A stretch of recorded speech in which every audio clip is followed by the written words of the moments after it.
Every day, St. Ignatius of Loyola prescribes, as part of our daily prayer regimen, what is known as the Ignatian examen prayer.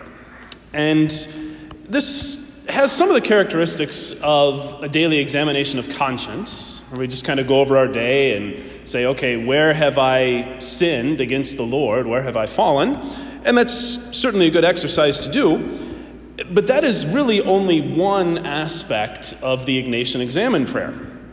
The most important part of this prayer is gratitude. So step one of the Ignatian examen prayer is gratitude. That you go through your day and you say, okay, what are the blessings that the Lord has given me? You acknowledge them. And you say, thank you.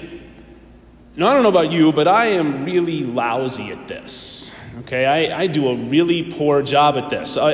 Full disclosure, I will make a confession to you. I omit the examen prayer from my daily prayer regimen every day. And ironically, this is the one thing that St. Ignatius says you should never omit. He says, if you're in the habit of going to daily mass, praying a daily rosary, making a holy hour, if you're in the habit of doing this, that, or the other thing in terms of your daily prayer, he says the one thing you should never omit is your examen prayer at the end of the day. And as I said, full disclosure, I say this to my shame, I omit it all the time. But when I do, it amazes me how many things the Lord blesses us with that oftentimes we're not even aware of. I once heard it put this way: if tomorrow you woke up and you only had the things that you said thank you to God for today, what would you have? And again, if you're like me, it's not very much, right? But I mean, just stop and think about it. I mean, when was the last time we said thank you to God for electric lights? Or for running water in our bathrooms?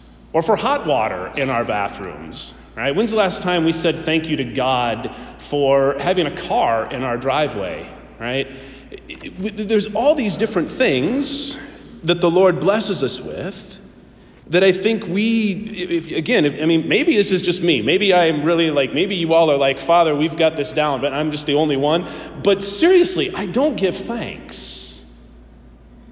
I am not as grateful as I should be. And I suspect we're probably all in the same boat. So how do we do this, right? That's really the question. How are we grateful to the Lord? Well, for starters, what you're doing right now, right? Coming to the Holy Mass. I've said this before in homilies, but it bears repeating. The word Eucharist means thanksgiving. How do you say thanksgiving in Greek? Eucharist. So what do? You come to Mass. And in many respects, this is the best way that we can possibly celebrate Thanksgiving, all due respect to Macy's, right?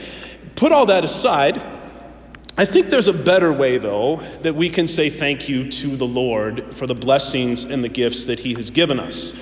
And to illustrate this, I like to tell the story of my friend, Father Joseph Faulkner. Now, Father Faulkner is a priest somewhere in the middle of nowhere in Nebraska. I don't know where, but he's a priest in Nebraska. And I had the blessing, we've been friends for a long time, I had the blessing some years ago of attending his ordination. I was not a priest yet. He was a few years ahead of me in the seminary. But I was at his ordination, I was at his first Mass. And at a priest's first Mass, there's a tradition of thanking your mother and your father. And traditionally, a new priest will give what's called a monoturgium, so the cloth that his hands are wiped with when he's ordained, as a gift to his mother, and the stole that he hears his first confession with as a gift to his father, as a way to say thank you for helping me and raising me. And the idea is that hopefully sometime in the distant future, that priest's parents are buried with these respective items, and so that at their own judgment, they can hand these to the Lord and say, I gave you a priest. Well, Father Faulkner did both of those things, but he added one more.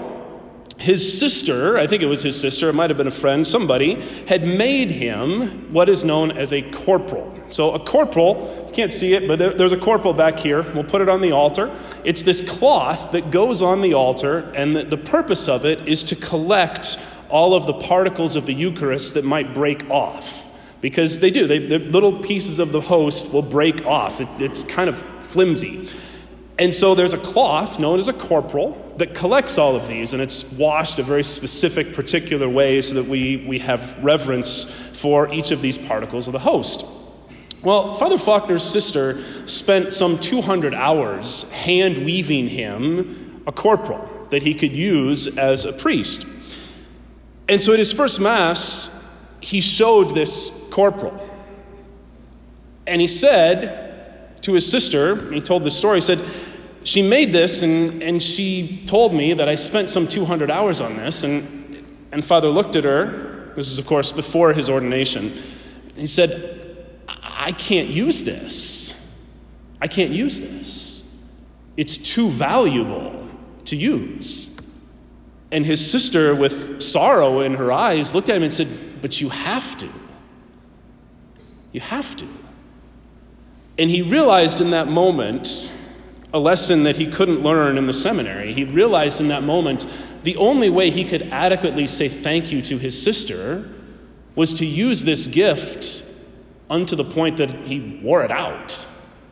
And he said, that's the goal that I have in my priesthood, is to use this gift that my sister made for me and to wear it out. So how do we give thanks to God for the gifts that he's given us? Might I propose that we use them to the point of wearing them out?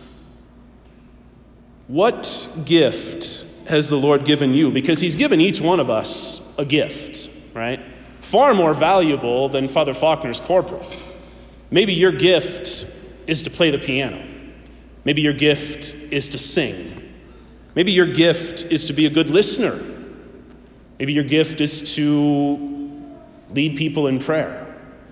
Maybe your gift is to teach. Who knows? There's a billion and one, and I'm only scratching the surface of what gift God has given you. But have you asked the Lord to show you what your gift is? And have you asked him how to use it?